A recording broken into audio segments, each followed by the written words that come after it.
안녕하세요. 2019년 10월 21일 오늘 월요일입니다. 예, 오늘 아침에 이명박 대통령 재판에 잠깐 들어갔었는데요. 뭐 재판을 보려고 할 생각은 없었어요.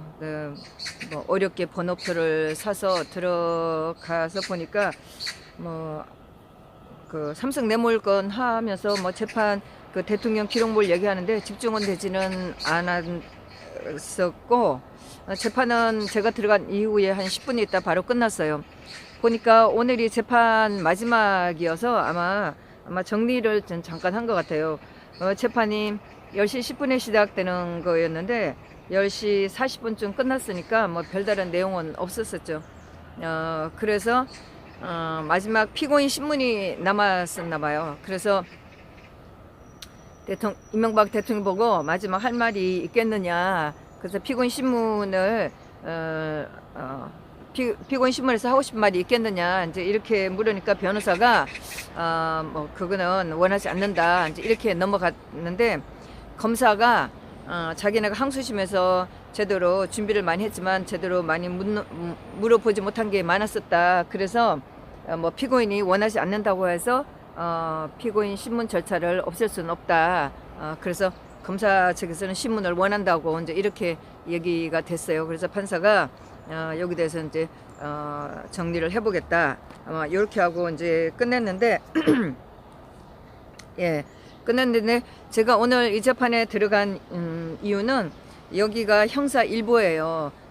그래서 판사가 정준영 판사, 김세종, 송영성, 배석 판사들인데 이 재판부가 최수원 씨 죄송해요.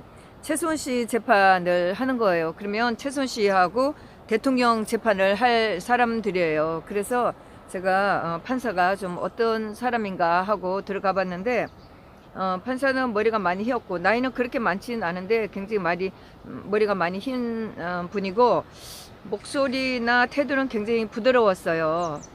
그래서 뭐 좀 인상이 우리가 지금까지 뭐 재판장에 다니면서 봤던 판사들 좀 성격이 있겠다 이런 판사들은 아닌 것 같고, 김문석이처럼 목소리가 기어들어가는 목소리는 아니었었지만 발음은 조금 정확하지는 않았었어요.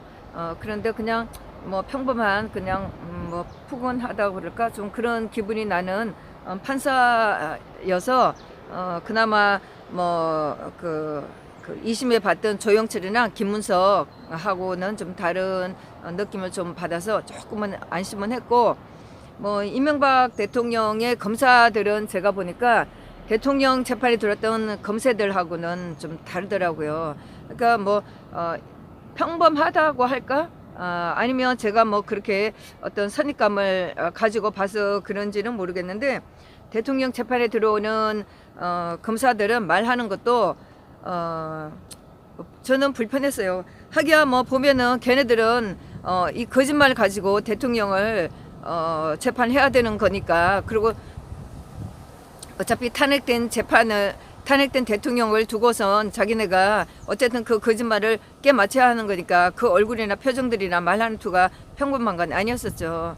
하여튼 그랬는데 이명박 대통령의 검사가 3명인가 이렇게 보였는데, 뭐 저는 뭐 늦게 들어갔기 때문에 왼쪽만 입석을 허락해 갖고 왼쪽에 서 있어서 봤는데 제대로 보이진 않았었어요. 그랬는데 그 일어서서 하는 판사가 뭐 좀 평범하다고 그럴까 그런 투로 보여서 검사들도 좀 골라서 주지 않았나 뭐 이런 생각까지 하면서 제가 봤어요. 변호사는 8명이 나왔고 방청석은 꽉 찼어요. 꽉 찼고 왼쪽도 남자들이 서 있는데 전부 다 남자들이죠. 이명박 대통령 재판에 오는 인간들은 그래도 뭐 하여튼 뭐 이명박 대통령을 따라다니는 인간들인지 많이 와요. 박 대통령 재판에 오는 인간들은 없었어요. 오늘도 제가 정말 입술을 제가 깨물 수밖에 없었는데, 물론 대통령 재판에 그 대통령이 나오실 때까지는 2번, 3번 나오신 분이 있으셨어요. 정무수석하고 그 다음에 김재수 농림부 장관 했던 분하고 그 다음에 또 여자 장관 했던 분은 뭐 한 번인가 이렇게 왔었을 거예요. 근데 그분들 외에는 전부 다 우리였었는데 그나마 이명박은 일반 저희 같은 지지자들은 안 왔지만 같이 따라다녔던 인간들은 꽉 차고 있어요. 남자들이 쫙 와 있어요. 그리고 이제 와서 보니까 사실 이명박 대통령 재판에 제가 한번 311호인가 417호 할 때 한 번 딱 들어가 봤고 그때도 이제 시간이 남아갖고 들어갔더니 10분 만에 이제 끝나버렸는데 이재호 내려온 걸 보고 뒤통수에 한마디 하려다가 참고 내려왔죠. 그런데 오늘은 보니까 복도에서 보니까 그 리시브를 꽂은 뭐 보안 관련 사람들인가 이런 사람들이 많이 눈에 띄었고 그리고 이명박 대통령이 나갈 때는 엘리베이터도 타지 말고 일반인들은 그냥 계단에서 내려가라고 그래요. 그래서 이제 밖으로 나오면 밖에서도 또 뭐 펜스를 쳐놓고 이명박 대통령이 내려와서 차 타고 가는 그런 데를 펜스를 쳐놓고 일반인들이 좀 다니지 못하게 다 막고 그렇게 하고 있었죠. 그랬는데 아마 오늘은 1층까지 내려오지 않고 2층에서 내려서 뒷문 주차장으로 갔었나 봐요. 저는 1층에 와갖고 1층에 짐 맡겨 놓은 걸 찾아야 되기 때문에 기다리고 있으면서 뭐 들어가지 말라는 데는 가지도 못하고 이제 그러고 있었었죠. 때문에 내려오지 않고만 2층에서 갔었나 봐요. 그리고 오늘은 이재호도 보이지 않았었어요. 뭐 생각은 이재호한테 이제 몇 마디를 쏘아주고 싶었는데 정리가 안 돼서 뭐를 해야 되나 이렇게 걱정을 했는데 마침 또 이재호가 나오지 않았었어요. 결심은 하게 이제 될 것 같은데 검사가 원하니까 결심은 하게 됐는데 판사가 기일은 아직 정하지 않고 준비가 되는 대로 한다 이제 이렇게 얘기를 하는 것 같으니까 오늘이 10월 21일이면 아마 11월 뭐 말 안에는 하겠죠. 그러면 뭐 12월 또 안에는 항소심 항소심 선고가 나겠네요. 하여튼 오늘은 그렇게 받고 판사를 보기 위해서 잠깐 들어간 것으로 뭐 좀 오래 있을 필요는 없었으니까 또 마침 재판이 일찍 끝나고 이제 그렇게 했습니다. 그리고 주말에 제가 뭐 평소에는 보진 않지만 정준길 변호사가 나오는 거라 제가 뭐 정규제 TV를 봤었어요. 거기에 탄핵은 무효다라고 해서 정준길이 열심히 뭐 책 안내를 하고 있는데 다른 방송은 보지 않고 하여튼 그게 띄어갖고 봤더니 1시간 한 20분 정도 되는 프로그램이었는데 정준길이 얘기를 꽤 잘 했다고 생각을 해요. 그러면서 뭐 그 노무현 탄핵에 대해서도 좀 얘기를 했고 노무현 탄핵 절차에서도 하자가 있었고 박 대통령은 더할 나위 없었고 그리고 최서원 씨의 이제 변론을 맡게 된 건도 얘기를 했었고 지금 세 건을 안민석 고소나 손석희 고소 그 다음에 또 구치소 직원 고소 또 이제 그렇게 최소원 씨 관련으로는 그렇게 변론하게 됐고 또 변희재 씨 재판에서도 변론하게 됐는데 지난번 9월 19일인가 17일 날 사실 변희재 씨 재판이 있었었죠. 근데 정준길 변호사가 처음 그때 재판에 들어왔었고 그때 오종찬 기자가 증인으로 나왔는데 그때 그 신문 과정은 제 마음에 들지 않았었어요. 꽤 실망을 했었어요. 정준길 변호사가 처음 나와갖고 뭐 하는 게 여러 가지로 뭐 불편하게 갖고 뭐 오종찬 기자도 별로 안 좋았다는 제가 인상을 받았었고 그래서 그날 제가 유튜브에서 말도 하기 싫더라고요. 그래서 안에서 좀 선입감을 가지고 있었는데 팬앤 마이크에서 나와서 최소원 씨에 대한 얘기를 하는 걸 보고 좀 괜찮겠다 이런 생각을 했고 그리고 사실 뭐 대통령 재판이나 최소원 씨 재판에서 저는 좀 아쉬운 게 이게 이제 변호사들이 막 언론에 좀 떠들어야 되는데 너무나 조심한 게 사실 저는 좀 마음에 안 들었었어요. 대통령 헌재 재판할 때는 뭐 항승일이라든가 박범규 변호사인가 이분들이 방송에 고정적으로 거의 고정적이라 할 정도로 나와서 굉장히 재판 그 헌재에서 일어나고 있는 그 재판 내용을 얘기를 해줬는데 대통령 재판이 본격적으로 시작되면서 그거를 언론에서 하나도 떠들어주지도 않고 그래갖고 굉장히 답답하고 그런 면에서 사실 저는 그 변호인 뭐 다 유영하 변호사가 책임 변호사로 하기는 했을 텐데 그런 면에서는 굉장히 저는 마음이 안 들었다고 생각해요. 언론에 와서 떠들고 대통령 계속 부각을 시켜야 될 텐데 그거를 너무 안에서 제가 변희재 씨 재판을 보면서 그나마 변희재 씨 재판에서는 미디어에서 계속 떠들어 주니까 좋았다고 생각해요. 일단은 이게 국민들이나 지지자들한테 이게 계속 두드려주고 이 관심을 주고 이렇게 해야 되는데 완전히 두절되는 상태라 굉장히 그건 아쉬웠었어요. 그랬는데 요번에 이제 그 최성훈 씨 관련 건은 들으니까 이경재 변호사님이 추천을 했다고 그러시더라고요. 그래서 뭐 정준길 변호사가 열심히 자기 뭐 유해 TV든 또 다른 TV에 나와서 열심히 떠들어 주는 게 저는 다행이라고 생각해요. 우리가 뭐 잘못한 게 있나요? 변호사하고 우리고 막 떠들어야 된다고 저는 생각해요. 좌파들 보세요. 아니 걔네들은 온갖 떨거지들 다 나와서 떠드는데 왜 우리는 시시해가면서 죄인처럼 해야 되냐고요. 그랬는데 뭐 어쨌든 간에 그 정준길 변호사가 최성훈 씨 재판을 아주 중요한 거 안민석하고 손석희 이거 뭐 구치소 직원 뭐 고소한 거는 뭐 그런 대로 조용히 해 나갈 수 있는데 이것도 사실 굉장히 답답했었어. 저도 구치소에서 하는 글을 보면서 굉장히 답답했었고 또 뭐 변희재 씨 그 재판에 나올 때 수갑 채운 거 김경수는 수갑 안 채우고 변희재 씨 수갑 채우는 거 가지고 제가 전화를 몇 번 했는데 그들의 말들은 지네들 편한 대로 얼렁뚱땅 대충 해버려요. 그리고 전화한 사람을 바보 천치로 알아요. 지네들 하고 싶은 대로 막 해버려요. 제가 녹음을 다 해갖고 유튜브로 올렸지만 정말 지네들 마음대로 마구마구 해버리는데 이제 그런 거를 뭐 구치소에서도 항의를 하고 밖에 나와서 떠들고 이렇게 한 거는 아주 좋다고 생각하는데 정준길 변호사도 마침 이 사건을 맡게 되면서 앞으로 그 언론을 충분히 활용해야 된다고 생각을 해요. 예. 우리가 생각해 보건데 최성훈 씨가 2016년도에 구치소에 갇혔을 때 송영선, 안민석 해갖고 5명 그 국회의원들이 찾아가갖고 구치소 문을 열라고 최성훈 씨를 만나서 지네들이 물어보겠다고 하면서 구치소 발을 차고 난리를 치지 않았었어요? 그런데 우리가 왜 시시해가면서 왜 우리는 그렇게 예의 바르게 그렇게 해야 되냐고요. 할 수 있으면 어디든지 나가서 막 떠들고 해야 된다고 생각하는데 하여튼 뭐 정준길 변호사가 잘 알아서 해줄 거라 생각하고 또 제가 느끼는 거는 지난번에 그 미디어워치 직원들 뭐 변희재 씨, 항의원, 오문영 또 이우희 등 재판을 할 때 그때 항의원 그 미디어워치 대표가 그랬어요. 나는 정말 아무리 검사가 아니면 아무리 이 나라가 입을 막으려고 해도 나는 이 의문이 끝이지 않는다. 나를 감옥소에 놓고 내 입을 막아도 누군가는 또 이거에 대해서 의문시하는 사람이 있고 또 제3, 제4가 계속 나올 거다. 계속 우리는 물어볼 거다. 이렇게 얘기를 했는데 그게 당사자인 최성훈 씨가 돼서 정말 다행이라는 생각을 해요.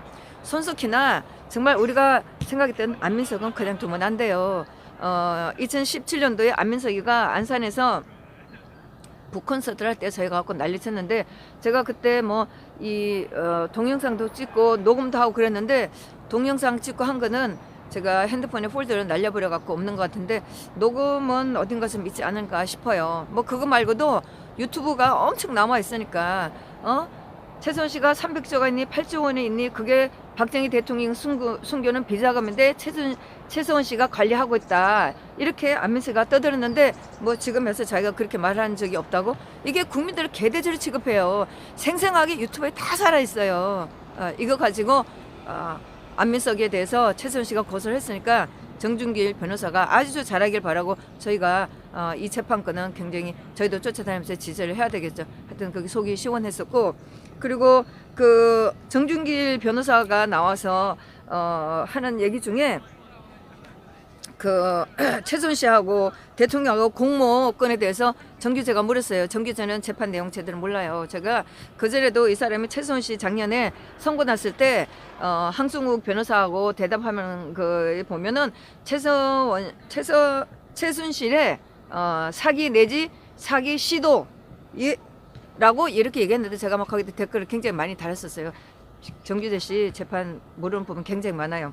하여튼 어쨌든 그때 왜 대통령하고 최순실과 공모권에 대해서는 왜 변호사들이 안 물었느냐 이런 얘기가 나오는데 안 물은 게 아니고 그러니까 거기에 대해서 정준길 변호사는 제대로 얘기를 했었어요. 최순실가 대답을 했었다고. 재판에서 별로 다뤄주지 않았다. 맞아요.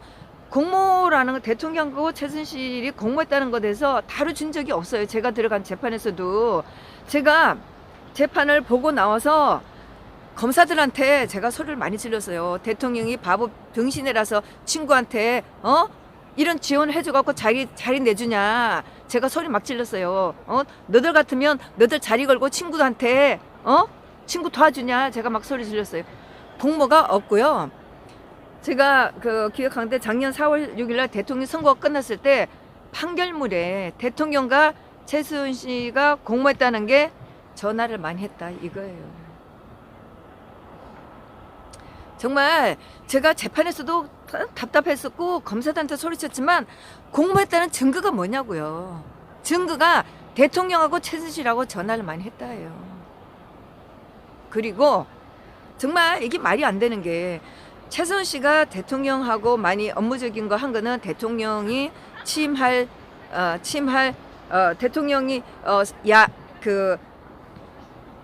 대통령 되기 전에 숨어서 도왔었고 그 다음에 청와대의 비서진들이나 청와대의 임원들이 구성이 되고 나서는 그때는 최순실 씨가 한 것은 개인적인 심부름 뿐이었었어요. 그랬는데 이 사건 대통령하고 최순실의 뇌물권 관계는 주로 기업들하고 만나고 안종 미르재단, K스포츠재단은 2015년도에 일어난 거예요. 예? 그러니까 날짜를 보면 2014년 15년 이 날짜가 차이가 나는데 무슨 대통령하고 최순실과 재판을 전화를 많이 했다고 그러면 대통령 되기 전에 또 청와대의 인선이 꾸미기 전에 그때는 많이 했었지 2014년 정도까지는 뭐를 많이 했냐고요. 공모한 게 내용이 없어요. 그러니까 따지고 보면 전부 다 엉망진창 엉터리예요. 그래서 여기 제가 거기 팬의마크 들어서 제가 댓글을 달았는데 안종범의 수첩이 대통령과 최소한의 공범관계에 관련된 것이 아니고 안종범의 수첩은 대통령과 기업들 간의 묵시적 청탁과 관련된 겁니다. 그렇죠. 기업들하고 만난 게 2015년도에 만났다고 해갖고 지금 2016년 1년 후에 사건이 터진 건데 2014년 거는 거의 없는 그죠. 뭐 그거는 일상적인 대통령의 행위였으니까 직무에 대한 얘기였으니까. 그리고 대통령과 최소원 씨 공모라는 것에 안종범 수천이 관련 있는 것은 아니에요. 안종범은 대통령이 기업들 만나고 나서 받아 적거나 아니면은 안종범 씨가 나중에 사건 터질 때 2016년대는 안종범의 보좌관이 또 안종범 씨가 기사를 신문들 보고 정리한 거지. 대통령이 불러준 것도 있고 안종범 씨가 기억나고 대통령이 전화를 불러주면 적은 것도 있고 나중에 적은 것도 있고 이런 상태이기 때문에 최순실 씨하고 공모관계하고는 안종범 씨하고 전혀 상관이 없어요. 안종범 씨도 최순실 씨도 재판을 하면서 재판장에서 처음 봤다고 그랬어요. 안종범의 수측은 최순실 씨하고 대통령 공모하고 전혀 상관이 없는 거예요. 최순실 씨하고도 전혀 상관이 없어요. 예. 그리고 김세연의 판결문에는 이거는 제가 조금 전에 말씀드린 거 판결문에는 대통령과 최소원의 공모의 증거는 서로 전화가 많았다는 겁니다. 예, 이거고 제가 또 답을 거기도 댓글을 또 하나 달은 거 있었어요. 이거 비슷하겠네요. 안종범의 수첩이 이거는 제가 왜 그러네. 대통령과 최소원의 공범권은 재판에서 다툰 적이 없습니다. 왜냐고요? 재판 자체가 최소원이 대통령 조성했다는 자주 만났다는 전제에 짰다는 전제하에 기소를 하고 재판했기 때문에 검사는 대통령과 최소원이 공모를 했다는 이걸 다툴 필요가 없죠. 거짓말을 어떻게 다투겠어요. 에? 근거도 없는데. 그러니까 재판에서 대통령과 최소원이 공모했다는 거는 검찰들이 말을 끊을 수가 없었던 거예요. 검찰은 거짓이 드러나는 공모 관련을 다툴 필요가 없었습니다. 공모했다는 증거가 뭐냐고 재판 끝나고 제가 몇 번 소리치면서 재판장을 나왔습니다. 네, 이런 개같은 재판이에요. 최근에 일어나고 있는 일들 보면 정말 답답하고 막 어떤 때는 우리가 이렇게 살 수 있겠나, 막 저 스스로 내가 이런 세상에 살아야 되나, 막 이런 생각까지 들면서 이걸 어떻게 감당하지, 막 답답하고 우울하고, 또 언젠가도 한번 굉장히 이렇게 절박한 그런 느낌이 들 때가 있었는데, 요즘에도 막 그런 생각이 굉장히 많이 든다는 생각을 해요. 너무 이렇게 모르고, 우리끼리 있을 때는 정말 좋죠. 같이 공감하고 말이 통하고, 정말 이게 정말 잘못되고 있다 이런 걸 아는데, 조금만 밖에 나가면 정말 깜깜 무소식인 사람들하고 이렇게 우리가 살아야 되니까, 이거를 어떻게 해야 되나, 이런 생각이 들면서 굉장히 많이 우울하다는 생각을 합니다. 예, 오늘 제가 또 페이스북에 보니까 2017년도에 오늘 10월 21일 날 올렸던 글들이 굉장히 많은데, 그때는 지금에는 한도 달라진 게 없죠. 제가 그때 보니까 미셸 오바마가 사람들하고 이렇게 춤추는 게 있었어요. 그걸 보고 제가 굉장히 부러워했었어요. 보이실지 모르지만, 사실 뭐 대통령 부인이든 뭐든 이렇게 자연스럽게 살고, 이렇게 뭐 저희가 추고 싶은 춤도, 그리고 미셸 오바마는 사실 춤도 잘 춰요. 그래서 이렇게 하고 있는 거는 참 저도 좋다고 생각하고, 이런 좀 관용이라든가 너그러운 마음을 가지고 박근혜 대통령을 좀 대했더라면, 이 나라 국민들 좀 해줬더라면, 왜 그 박 대통령이 굉장히 조신하고 정말 마음대로 웃을 수도 없고 행동할 수도 없는 그런 상황을, 그런 태도로 살아갈 수밖에 없었나, 이런 생각하면서 미셸 오바마가 이렇게 춤추고 하는 거를 제가 참 부러워하면서 글을 올린 적이 있었어요. 그런데 지금 이렇게 마음대로 사는 여자가 있어요. 그런데 또 막상 그 여자가 그러니까 그 꼴은 보기 싫더라고요. 정말 보면서도 품이라고 눈꼽만도 없기 때문에 그거를 제가 또 허용하고 싶은 마음은 또 안 생기더라고요. 예, 그래서 이제 이런 글을 올렸었고, 그 다음에 가슴 아픈 거였는데, 그때 이런 걸 다 읽어가려면 얘기가 길겠네요. 그때 2017년 10월 19일이네. 요거는 제가 또 그동안에 올라온 거를 안 봤기 때문에, 방탄 청소년당,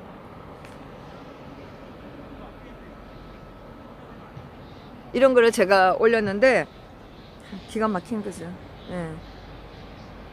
정말 얘네들이 미국까지 가갖고 트럼프 대통령을 탄핵하겠다고, 목표는 트럼프 탄핵.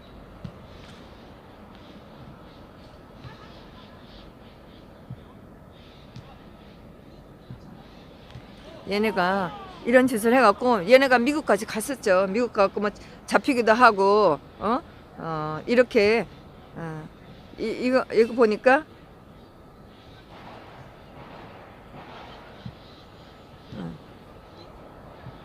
또 댓글도 달아놓은 거 스크린샷 해갖고 올라와 있는데, 북한은 어떻게 해결하려고요? 너무 하는 거 아닌가요? 지금 도대체 무슨 생각들을 하는 겁니까? 정권 바뀌었다고 일어나요? 헌법도 바꾸고 보안법도 없애고 하세요. 간첩이라면 이렇게 할 수 있겠어요? 더한 일 아닌가요? 요거는 제가 기억이 잘 안 나는, 하여튼 이렇게 올렸었고, 그때 허윤준 행정관이 구속이 됐어요. 2017년도에. 그래서 2017년 10월 19일 날 이것도 올라온 건데, 허윤준 행정관 구하기 투쟁운동에 동참을 부탁드리며 해서 후원 독려하는 거, 이거를 올린 게 있고, 이건 이제 이분 화이트리스트로 구속된 분이니까, 반정부 단체 지원하는 건 통치권자의 직무유기, 보수 진보 균형 위에 블랙리스트 필요.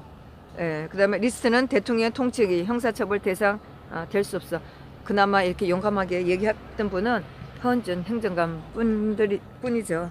다들 조심하고 이렇게 말들을 하지는 못했어서, 이분은 페이스북에 글을 많이 쓰고 자기 소신껏 얘기를 많이 했었죠.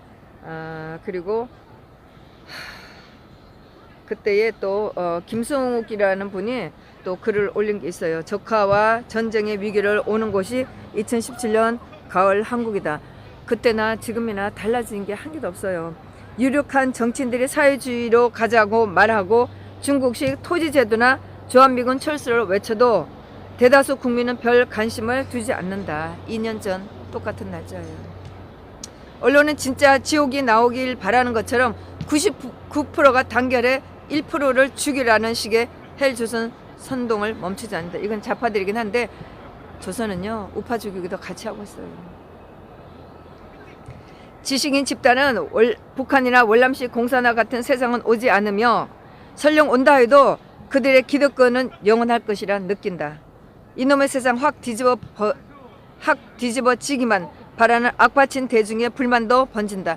갈수록 우린 더하죠. 정말 이 나라가 빨리 망해야 된다고 생각을 해요. 망해서 바닥부터 시작을 해야 된다고 생각해요. 자유, 민주, 법치, 시장의 보편적 가치를 지켜야 한다는 이들은 이미 청산돼야 할 적폐나 꼴등이 되었다. 지금 우파가 어디 있어요? 겨우 지금 태극기 집회 나가는 몇 명뿐이에요. 기가 막힌 거예요. 국회의원들, 정치인들, 사회의 찢기나 잡초 취급을 받는다. 우리가 지금 이런 꼴을 당하고 있잖아요. 특히 우리 공화당 사람 취급도 못 받고 있잖아요. 정원진 대표님, 홍문종 대표님, 우리가 제대로 사람 취급 받고 있어요? 나는 11년 전 쓴 대한민국 적화 보고서 말미에 적화의 모래시계는 지금도 돌아가고 있다. 고 적었다. 이제 그 시기는 섬뜩한 경험을 지르며 시한폭탄에 내관을 때리는 중이다. 이분은 아마 김성욱 씨는 제가 그 TV에서도 많이 봤던 분이고 그 2017년도 되기 전에도 굉장히 이분이 그 언론에서 많이 활동한 걸로 제가 기억하고 있어요. 그리고 아마 그 대통령 탄핵이 되고 난 이후에 보니까 목사 일을 하는 것 같더라고요. 그래서 뭐 설교도 하면서 이런 또 운동을 하고 있는 거를 본 기억이 납니다. 제가 어제 이제 페이스북 뭐 글들을 이렇게 보고 있다가 그 옛날에 KBS 같은 경우는 정시를 알리기 전에 그 캠페인 하는 게 있었어요. 뭐 잠깐 그 국민들 계몽하는 그런 거 있었는데 굉장히 오래전 일이에요. 그랬는데 거기에 애기가 엄마한테 엄마 경쟁은 나쁜 거지 이렇게 얘기하는 게 있었어요. 제가 그때 굉장히 화가 났었어요. 경쟁이 나쁜 게 아니에요. 경쟁은 인간사 태초에 창조가 된 이 우주가 창조된 이후에 경쟁은 있어 온 거고 피할 수가 없는 거예요. 경쟁이 왜 나빠요? 손가락도 길이가 달라요. 머리카락도 같은 날 잘라도 머리카락 길이도 다 달라요. 경쟁력 있는 존재만이 사물만이 버텨나갈 수 있는 거예요. 경쟁이 있기 때문에 우리가 경기에서 이기면 희열을 느끼고 보상을 받는 거예요. 경쟁이 없다면 그건 공산주의 국가죠. 제가 그걸 생각하면서 야금야금 이런 식으로 10년도 더 된 얘기예요. 이 그 KBS 산 거. 지금도 KBS에서 정시를 알리기 전에 캠페인을 하는지 모르지만은 이런 식으로 해왔던 거예요.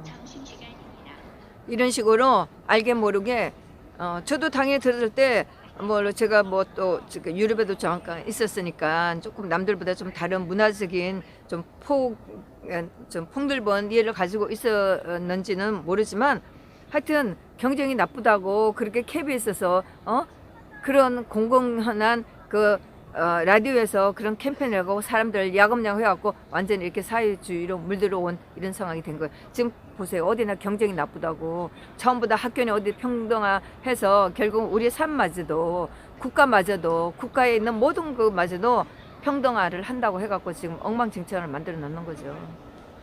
하여튼 그렇게 이 나라를 좀보고 왔다는 거를 들으면서도 몰라온 세월이 결국은 지금 이런 상황이 돼버린 거예요. 그리고 또 2017년 10월 18일 날 제가 또 이주태라는 분의 글을 올린 게 있네요. 광남과 이건 2017년 10월 18일 이날 올린 건데 광남과 광기의 촛불 집회는 한국인의 이미지를 비이성적인 야만인으로 추락시켰다. 단두대와 두개골을 발로 차면서 촛불을 흔들던 어린이들의 광적인 퍼포먼스는 가장 사악한 종족들의 실체를 전 세계에 알린 것이었다. 평화 집회라고 하면서 그 인터넷 찾아보면 좌파들이 올려놓은 게 많아요. 블로그나 뭐나 있는데 신문기사는 제가 보니까 옛날 그 촛불 기사들은 굉장히 많이 없어졌어요. 제목을 정확하게 알고 있어도 제가 어제도 검색해 보니까 없어진 기사들이 굉장히 많아요. 근데 블로그나 이런 게 올려진 거 있는데 거기다 보면은 얘네들이 이렇게 한 요 나쁜 짓 한 거는 안 올라가져 있어요. 요거는 몇몇의 우파들이 보관용으로 가지고 있는 거 이런 거지. 심지어 좌파들마저도 촛불 집회에 참석했다는 것들도 이런 거는 몰라요. 예? 보면은 이게 어제 제가 이렇게 기사를 검색해 보니까 촛불 집회에 참가했다는 게 232만 명인가 이래요. 그런데 서울에서 몇십 명이 참석을 했고 지방에서 참가를 했다고 이렇게 하는데 지방에서도 서울만큼 안 했겠죠. 광주는 다르죠. 광주는 제가 기억하건데 대통령 얼굴을 만들어 놓고 그 머리를 잘라갖고 머리를 여기 잘라갖고 뇌를 꺼내갖고 뭐 어떻게 했다는 그걸 퍼포먼스까지 했었어요. 근데 다른 지방에서는 자기네가 촛불 들고 한 거지 이렇게 잔인하게 한 것까지는 모르겠죠. 하여튼 이런 게 있었고 그 다음에 또 제가 2017년 10월 21일 날 올린 건데 박지원이가 금태섭이가 요즘에 뭐 금태섭이가 뭐 할 말 하는 것 같은데 금태섭이도 똑같은 악질이에요. 저도 그때 보면서 이 사람이 하는 말 자체가 굉장히 받아들이기 힘든 굉장히 좌파적인 그런 말들이 있었어요. 박지원이가 네 이렇게 박근혜 전 대통령을 옹호하고 나서는 사람들이 대한민국 국민인가 이 인간이 그런 거예요. 더불어민주당 금태섭 박근혜 전 대통령의 재판 불출석에 대해 그렇죠. 대통령이 10월 16일 날 대선 재판 안 받겠다 이렇게 하고 난 이후죠. 2017년. 그다음에 금태섭이가 불출석에 대해 유영철이라 하는 행태라며 연쇄살인마에 비유했다.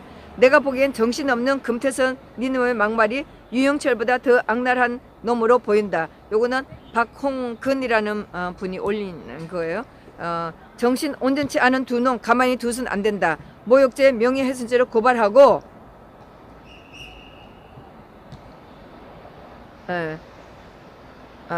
모욕죄 명예훼손죄로 고발하고 모두 두 놈 집 앞으로 달려와서 따끔한 맛을 보여줘야 한다. 나는 이 두 놈을 사람으로 안 본다.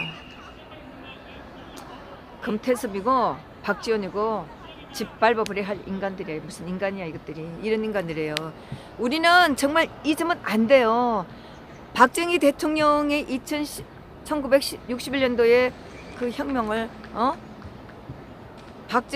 박근혜 대통령 장관으로 나온 사람 마저도 전부 다 청문회에 국회 청문회에 불러내갖고 박정희 대통령의 1961년도에 그게 혁명이냐 구태타냐 이렇게 물어봤던 인간이에요. 그래서 결국은 지금 박근혜 대통령을 쫓아내서 박정희 대통령을 완전히 이 나라에서 패대기 치고 이 나라에 있어서는 안 될 사람이라 만드는 게 이 좌파들이에요. 지금 누가 한마디 했다고 해서 절대로 우리가 그거를 칭찬하고 응원하면 안 돼. 우리는 그냥 막지는 않더라도 지켜보고 있어야 돼요. 결국은 우리가 다 쳐내야 될 악마들이에요. 특히 윤석열. 지금 제가 지난번에 법원에서만 우리가 법원에 같이 다녔던 그런 사람인데 윤석열을 응원하러 다닌다고 이런 식으로 한다고 그랬고 너무너무 기가 막혔어요. 재판 내용을 모른다든가 그러면 그럴 수 있지만 대통령 재판에 같이 다니고 같이 울분을 터뜨리고 대통령 들어오실 때 어떻게 했다는 사람이 윤석열을 잘한다고 응원하러 다녀요?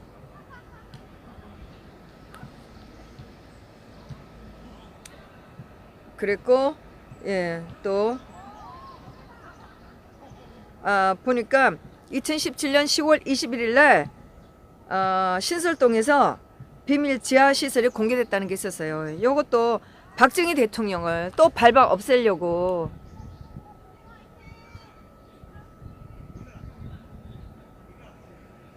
저 잘 보진 않네.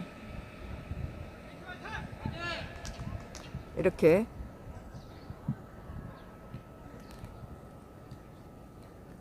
잊지 말기 비행기 공습 대비 경유군 방호공 공개. 이렇게 하면서 이거 보세요. 이게 얼마나 악질인가.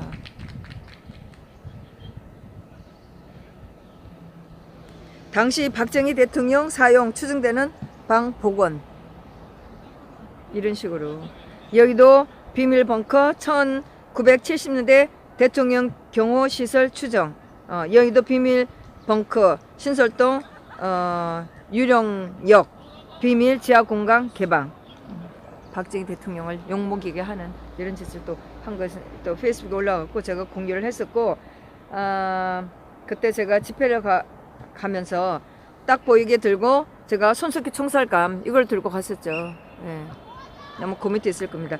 딱 보이게 들고 지하철 타고 갑니다. 을지로에 들러 피켓도 출력 맡긴 거 찾아. 그날 뭐 전날 준비를 못 해갖고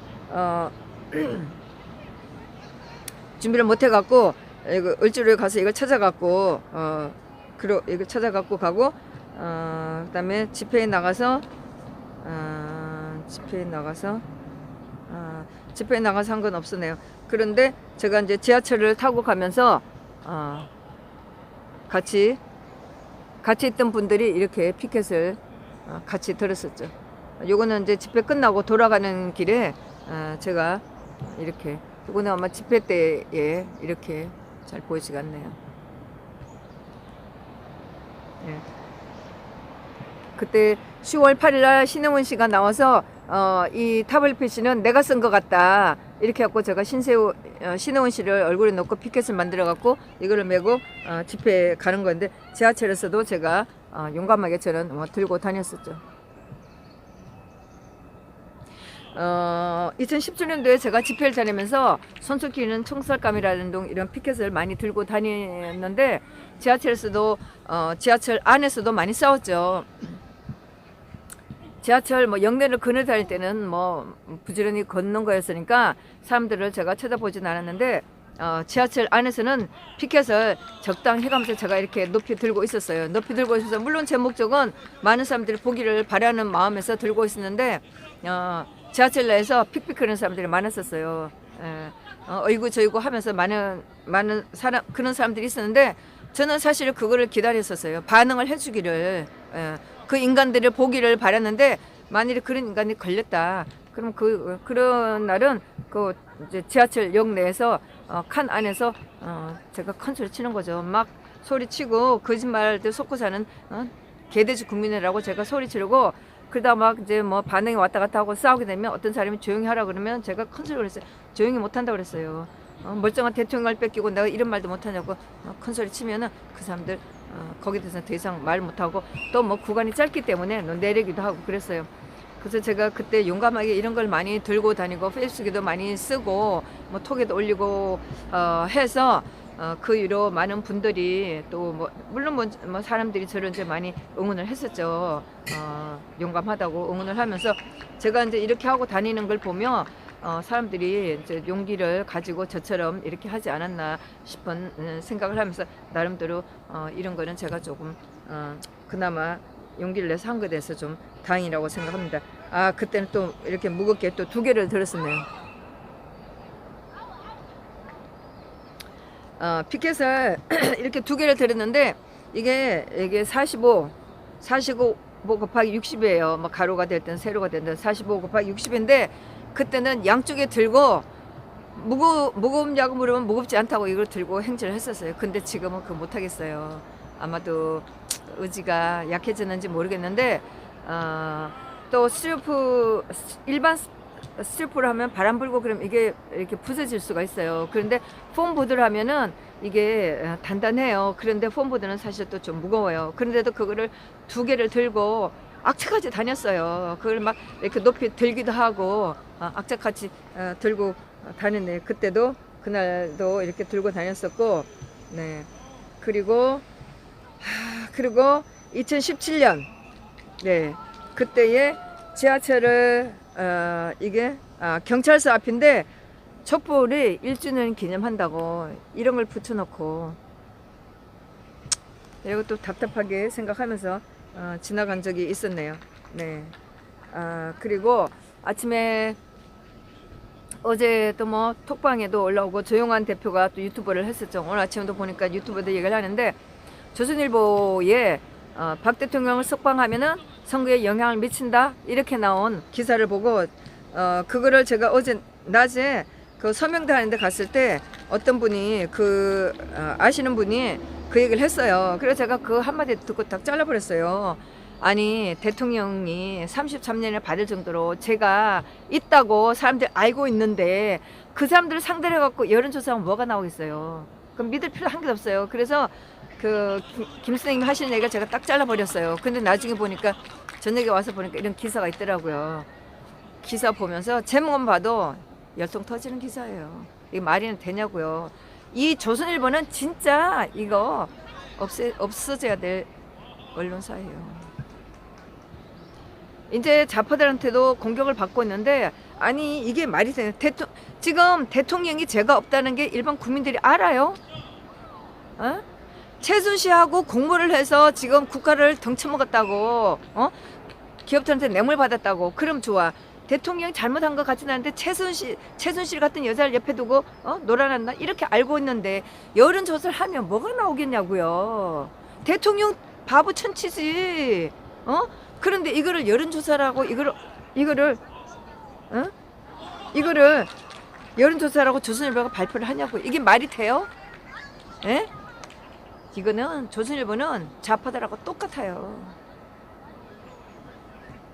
아침에 조용한 대표가 또 이거 가지고 얘기를 하시는데 진짜 우리가 정신 바짝 차려야 돼요. 에?